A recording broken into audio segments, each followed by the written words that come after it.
Hey guys, now I'm gonna show you how to set the ringtone on your iPhone. The first step, you need to download synthesizer on the link below.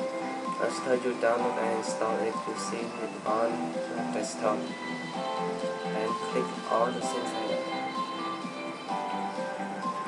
Your iPhone, you need to connect to your computer. After you connect successfully, you see the iPhone on synthesizer here.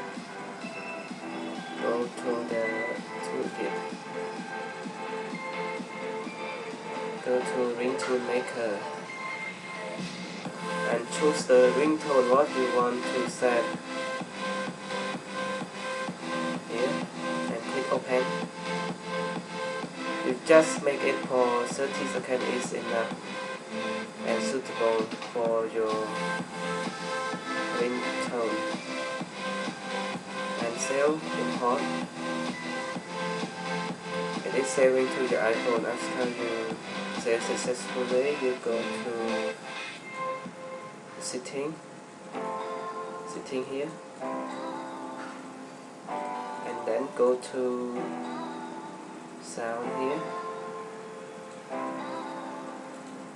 So you go sound and you see the ringtone,